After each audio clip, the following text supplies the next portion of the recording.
EV9 national news కు స్వాగతం. ముందుగా హెడ్లైన్స్. కేంద్ర బడ్జెట్లో ఐటీ ఉపశమనం. పవన్ గురించి మాట్లాడే అర్హత పేర్ని నానికి లేదు. జేసీ ప్రభాకర్ రెడ్డి. పేర్ని నానిపై చర్యలు తప్పు. మంత్రి కొల్లు రవీంద్ర వార్నింగ్. విజయవాడలో 256 అడుగుల రామ్ చరణ్ భారీ కటౌట్. వచ్చే ఫిబ్రవరి 1న ప్రవేశపెట్టనున్న కేంద్ర బడ్జెట్లో పన్ను చెల్లింపుదారులకు కొంత ఊరట లభించే అవకాశం ఉందన్న అంచనాలు వెలువడుతున్నాయి. ముఖ్యంగా వార్షికంగా 15 లక్షల వరకు ఆదాయాన్ని ఆర్జించే వారు చెల్లించే ఆదాయం పన్నును తగ్గించాలని కేంద్రం యోచిస్తున్నట్లు వార్తలు వస్తున్నాయి. అయితే పన్ను తగ్గింపు ఉపశమనం 2020 పన్ను విధానాన్ని ఎంచుకున్న వారికి అమలు చేసే అవకాశం ఉన్నట్లు తెలుస్తుంది. ఈ విధానంలో ఇంటి అద్దెలు వంటి మినహాయింపులు మినహాయించారు. ఈ విధానంలో వార్షిక ఆదాయం 3 లక్షల నుంచి 15 లక్షల వరకు ఉంటే 5 నుంచి 20 వరకు పన్ను విధిస్తామన్నారు. అంతకు మించిన ఆదాయం ఉన్న వారికి 30% పన్ను చెల్లించాల్సి వస్తుందన్నారు. కాగా పన్ను రేట్లను తగ్గించడం వల్ల ఎక్కువ మంది కొత్త విధానాన్ని ఎంచుకునే అవకాశం ఉంటుందని భావిస్తున్నారు. రామ్ చరణ్ హీరోగా నటిస్తున్న చిత్రం గేమ్ చేంజర్ శంకర్ దర్శకత్వంలో పొలిటికల్ యాక్షన్ థ్రిల్లర్ ఫిల్మ్గా రూపుదిద్దుకుంటుంది. ఈ సినిమా విడుదలను పురస్కరించుకొని విజయవాడలో భారీ కటౌట్ సిద్ధం చేశారు. విజయవాడ బృందావన కాలనీలో వజ్రా మైదానంలో 250 అడుగుల రామ్ చరణ్ కటౌట్ ఏర్పాటు చేశారు. ఇంత భారీ స్థాయిలో కటౌట్ పెట్టడం ఇదే తొలిసారని అభిమానులు చెప్పారు. ఇవాళ సాయంత్రం వజ్రా మైదానంలో ప్రత్యేక కార్యక్రమాన్ని ఏర్పాటు చేస్తున్నారు. చిత్ర బృందానికి సంబంధించిన పలువురు సభ్యులు ఇందులో పాల్గొనున్నారు.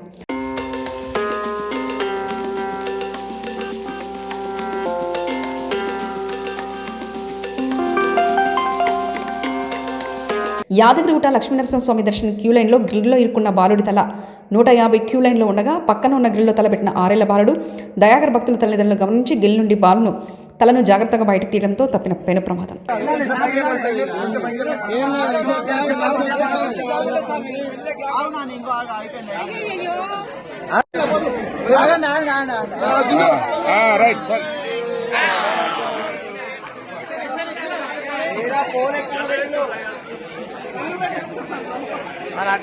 ఎనిమిదో తరగతి విద్యార్థినిపై గ్యాంగ్ రేప్. కృష్ణా జిల్లా మచిలీపట్నంలో 8వ తరగతి విద్యార్థినిపై సామూహిక అత్యాచారానికి పాల్పడ్డ 4 యువకులు, 2 నిందితుల్ని అదుపులో తీసుకున్న పోలీసులు మరో 2 కోసం గాలింపు. గ్యాంగ్ రేప్ జరగడం జరిగింది. దాని మీద ఇనుకుదురు పోలీస్ స్టేషన్లో కేసు నమోదు చేసి దర్యాప్తు చేస్తూ ఉన్నాము. కానీ కొన్ని మీడియాల్లో కొన్ని ఛానల్స్లో ఆ పాప యొక్క కాళ్ళు చేతులు బంధించి రేప్ చేశారని, అలాగే రేప్ చేసిన వాళ్ళు గంజాయి బ్యాచ్ అని రావటం జరిగింది. కానీ అవన్నీ కూడా వాస్తవాలు కాదు. రేపు జరిగిన మాట మాత్రం వాస్తవం. గ్యాంగ్ రేపు జరిగింది కాబట్టి త్వరలోనే ముద్దాయిలను పట్టుకొని చట్టపరంగా వాళ్ళకి శిక్షలు పడేటట్టు చేస్తాము. కాళ్ళు చేతులు కాదని మీడియాలో వస్తుందన్నారు. పాపను ఎలా తీసుకెళ్లారని పాప కొద్దిగా షాక్ లో ఉందండి. మా ఉమ్మన్ ఎస్ఐ గారు కూడా విచారిస్తా ఉన్నారు. షాక్ లో ఉన్నది. మళ్ళీ డీటెయిల్ గా విచారిస్తాం. అమ్మాయి సుమారు 4 ఉండొచ్చని అనుకుంటున్నామండి. 4 మెంబర్స్. ప్రస్తుతానికి ఒక 2 అదుపులో తీసుకున్నామండి. మా పిల్లలకు తిండి పెట్టడం ఈ ప్రభుత్వంలో కాదు. ఏడుస్తూ తల్లిదండ్రులకు ఫోన్ చేసిన విద్యార్థినులు, పిల్లలను చూడడానికి అనుమతించని యాజమాన్యం, కేజీబీవీ ముందు ఆందోళన చేసి తమ పిల్లల్ని ఇంటికి తీసుకెళ్లిన తల్లిదండ్రులు, నిర్మల్ జిల్లా దివాల్వర్పూర్ మండల కేంద్రంలోని కేజీబీవీ పాఠశాలలో చదువుతున్న విద్యార్థులకు భోజనం సరిగ్గా పెట్టడం లేదని తమ పిల్లల్ని హాస్టల్ నుంచి బయటకు తీసుకుని వెళ్తున్న విద్యార్థుల తల్లిదండ్రులు. పేదల బియ్యాన్ని బొక్కేసిన మాజీ మంత్రి వైసీపీ నేత పేర్ని నానికి నిద్రలేని రాత్రులు మొదలయ్యాయని మంత్రి కొల్లు రవీంద్ర హెచ్చరించారు. ఆయన బినామీలకు కూడా నిద్రలేని రాత్రులు మొదలయ్యాయని వార్నింగ్ ఇచ్చారు. భార్యను అడ్డు పెట్టుకుని అవినీతికి పాల్పడిన పేర్ని నాని ఓ నేరగాడని విమర్శించారు. పోలీసులను బెదిరించేందుకే పేర్ని నాని ప్రెస్ మీట్ పెట్టారని అన్నారు. పేర్ని నాని ప్రెస్ మీట్పై కూడా క్రిమినల్ కేసు నమోదు చేయాలని మంత్రి కొల్లు రవీంద్ర అన్నారు. నేరం మగవాడు చేసినా ఆడవాళ్ళు చేసినా నేరమే అవుతుందని చెప్పారు. తప్పు చేసిన ప్రతి ఒక్కరిపై చట్టపరమైన చర్యలు ఉంటాయని హెచ్చరించారు. రేషన్ బియ్యం మాయం కేసులో సూత్రధారి పేర్ని నాని అని కొల్లు రవీంద్ర అన్నారు. క్లియర్గా బుక్ అయిపోయాడు.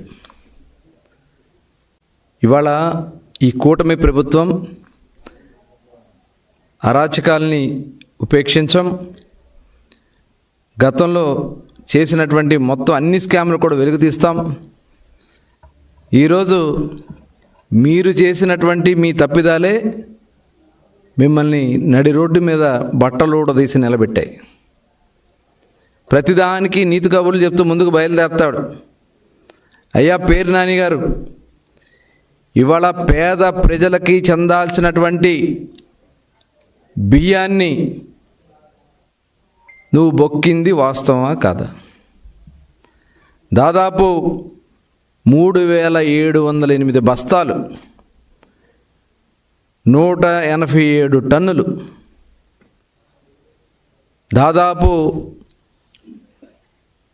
90 లక్షల రూపాయలు ఖరీదు చేసే బియ్యాన్ని లారీలు నీ సొంత గోడౌన్స్ నుంచి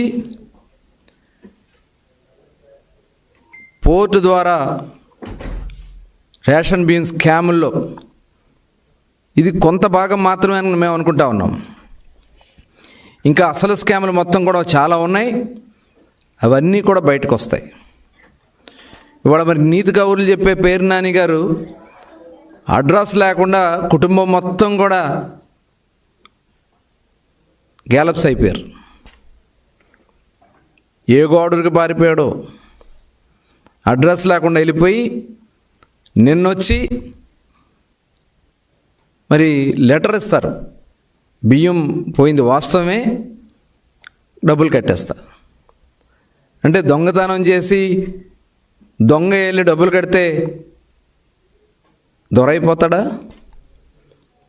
అయ్యా పేరు నాని గారు, మీరు కూడా మీ సొంత గోడౌన్స్లో దొంగతనం చేసి ప్రభుత్వానికి నేను డబ్బులు కట్టేస్తానంటే నువ్వు సచ్చిరు కాదు. చట్టం ఊరుకోదు. చట్టం మిమ్మల్ని ఖచ్చితంగా ఇవాళ మీ అవినీతి దాహానికి మీ ఆడవాళ్ళని కూడా తీసుకొచ్చి రోడ్డు మీద నిలబెట్టారు కదయ్యా. సిగ్గు అనిపించట్లా మీకు? ఇంత పేదల సొమ్ముని దోచుకోవడానికి మీకు సిగ్గు అనిపించట్లా? ఇవాళ మేమంతా కూడా మొత్తం గోడౌన్స్ కన్స్ట్రక్షన్ దగ్గర నుంచి నీకు రాజకీయమే వ్యాపారం. ఇవాళ నీ గోడౌన్స్ ఎక్కడి నుంచి తెచ్చి కట్టావు? పేదల్ని భయపెట్టి వాళ్ళని బెదిరించి భూములు లాక్కుని పేదలకి స్థలాల్లోంచి మట్టి ఎత్తుకొచ్చి అప్పుడు చెప్పడంలో కూటమి సర్కార్ దూసుకెళ్లిందని దేవా చేశారు. మాజీ ఆర్థిక మంత్రి బుగ్గన రాజేంద్ర రెడ్డి ఇప్పటివరకు మొత్తం 1,12,750 కోట్లు అప్పు చేశారు. ఇప్పుడు రాష్ట్రం ఏమవుతుందో చెప్పాలని బుగ్గన డిమాండ్ చేశారు. అలాగే ఈ అప్పులు ఎవరు కడతారని ప్రశ్నించారు. అదే సమయంలో మేనిఫెస్టో ఇచ్చిన ఏ ఒక్క హామీని కూడా కూటమి నేతలు అమలు చేయడం లేదని తెలిపారు. పేరు స్వర్ణాంధ్ర, దాని హెడ్డింగ్ కూడా వచ్చేసి wealthy, healthy and happy Andhra. Wealthy, healthy and happy Andhra. సంపన్న ఆంధ్ర, ఆరోగ్య ఆంధ్ర, సంతోష ఆంధ్ర. మంచిదే. ఇంతకు ముందు కూడా 2014లో ప్రభుత్వం ఏర్పాటు చేసుకున్నప్పుడు కూడా ఇటువంటి డాక్యుమెంటే ఇంకోటి కూడా రిలీజ్ చేయడం జరిగింది. దాని పేరు సన్ రైజ్ ఆంధ్రప్రదేశ్, ఆ రోలింగ్ ప్లాన్, తొల్లుకుంటూ రోలింగ్ ప్లాన్ 2015-16. అప్పుడు అంతకుముందు 1998లో ముఖ్యమంత్రిగా ఉన్నప్పుడు విజన్ 2020, అప్పుడు ఒక 20 సంవత్సరాలు, అంటే ఇదొక 20 సంవత్సరాలకు, ఇదొక 25 సంవత్సరాలకు, మరొక 20 సంవత్సరాలకు. ఏముంది ఈ స్వర్ణాంధ్రలో వెల్ది ఎట్లా అంటే 10 సూత్రాలు, ఒక 10 సూత్రాలు అన్నమాట. జీరో పావర్టీ, ఎంప్లాయ్మెంటు, స్కిల్లింగ్, ఇటువంటి 10 సూత్రాలు. ఆ తర్వాత 12 మార్గాలు. ఎట్లా? అఫోర్డబుల్ హెల్త్ కేర్, అంటే ఆరోగ్యానికి మనకు అఫోర్డ్ చేసేదానికి ఇటువంటి 10 సూత్రాలు అన్నమాట. సో మొత్తం మీద 10 మార్గాలు, 10 సూత్రాలు, 12 మార్గాలు. ఇంతకుముందు వచ్చేసి sunrise Andhra rolling plan, అందులో వచ్చేసి ఏమేమి దీంట్లో 7 మిషన్లు, 5 గ్రిడ్లు, 5 క్యాంపెయిన్లు, అంటే 7 కార్యక్రమాలు. ఏది?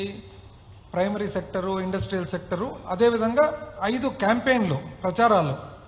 అవేమవి? బడి పిలుస్తుంది, పేదరికంపై గెలుపు. ఆ తర్వాత 5 గ్రిడ్లు అన్నమాట, water grid, power grid. So 7, 5, 5.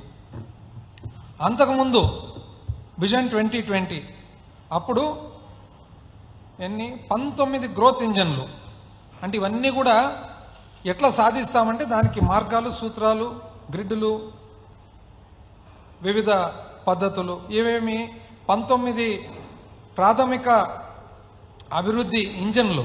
ఏంటివి అవి? వ్యవసాయము, మన పరిశ్రమ, సర్వీసెస్. లగచర్ల బెటాలియన్ కానిస్టేబుల్ ఘటనపై రిపోర్టులు అడిగిన ప్రశ్నలకు సమాధానం చెప్పకుండా దాటవేసిన DGP Jitender.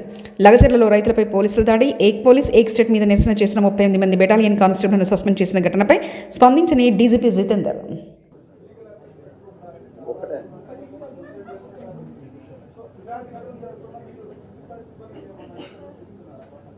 Can you please little bit elaborate it?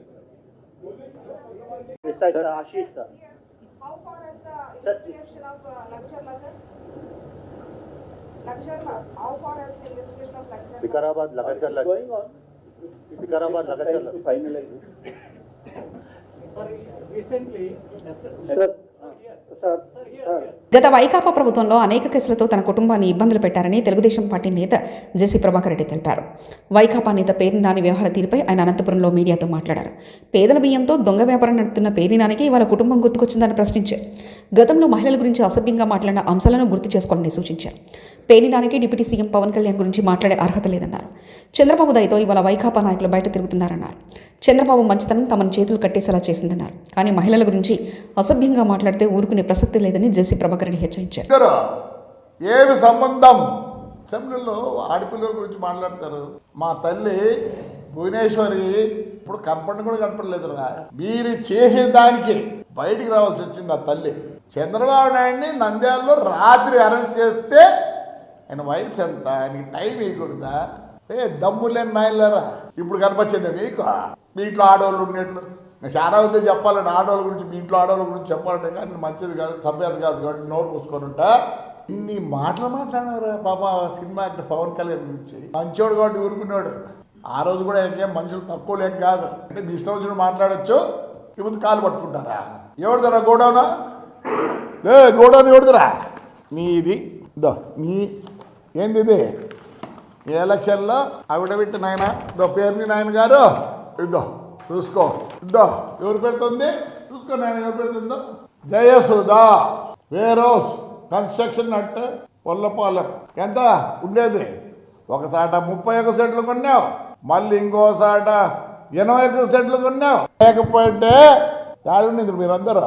ఆయన మంచిద్దాం మీద మాకు చేతులు కట్టేసినాడు. కార్యకర్తలు అన్నీ ప్రతిదీ మాట్లాడతారా? సిగ్గులే అంటే ఆ పొద్దు ఏముంది? ఎవిడెన్స్ ఏముంది? అమ్మినోడి పేరు పెట్టలేవు నువ్వు. నా పర్మిట్లన్నీ ఇచ్చేస్తావు. ఈ పొద్దు వచ్చింది నీకు బాధ. సార్ చంద్రబాబు నాయుడు గారు వచ్చేపు ఎక్కడ టూర్ పోండి దయచేసి. కార్యకర్తలు ఇడిచిపెట్టి వాళ్ళు మీ మంచితనం అర్థం చేసుకోవడం లేదో. వీడు మాట్లాడతాడు ఆడపిల్లల గురించి, ఆ గురించి, ఈ గురించి. వీడు బ్యాటరీ తక్కువ. వీడి కథ చాలా ఉంది. మాట కూడా గట్టిగా రాదు కదా మా కొల్లు రవీంద్రకి. అచ్చెన్నాయుడిని అవసరం ఉండే ఆ ముందు ఆనందించలే మీరు. నేను రిక్వెస్ట్ చేస్తారా, గుట్టలు ఎంపి వీళ్ళ జీబులు కూడా ఎక్కించుకోపోతండి. బేడీలు వేసి దొంగలు పట్టబోతాడు. దొంగలు పట్టబోయేటట్లే కదా. బేడీలు వేసి చైన్ వేసి. తెలుగులో చదువుకుంటే ఉద్యోగాలు రావని భయపడాల్సిన అవసరం లేదని హైకోర్టు విశ్రాంత న్యాయమూర్తి జస్టిస్ ఆకుల వెంకటశేషసాయి అన్నారు. తెలుగులో చదువుకొని ఎందరో ఉన్నత స్థానాలకు వెళ్లారని, తాము కూడా మాతృభాషలోనే చదువుకున్నామని చెప్పారు. వృత్తిరీత్యా ఆంగ్లం నేర్చుకున్నామన్నారు. విజయవాడలోని కేబిఎన్ కళాశాలలో నిర్వహిస్తున్న ప్రపంచ తెలుగు రచయితల మహాసభల 2వ రోజు కార్యక్రమంలో ఆయన పాల్గొన్నారు. ఈ సందర్భంగా చెరుకురి రామోజీరావు సభావేదికపై తెలుగులో న్యాయపాలన అంశంపై నిర్వహించిన సదస్సులో జస్టిస్ ఆకుల వెంకటశేషసాయి మాట్లాడారు. మంది సాహితీవేత్తలు, కవులు సమాజంలో ఉన్న స్థానంలో ఉన్నవాళ్ళు ఉన్నారు. వీళ్ళందరూ కూడా ఇంగ్లీషు మాధ్యమంలో చదువుకోలేదండి.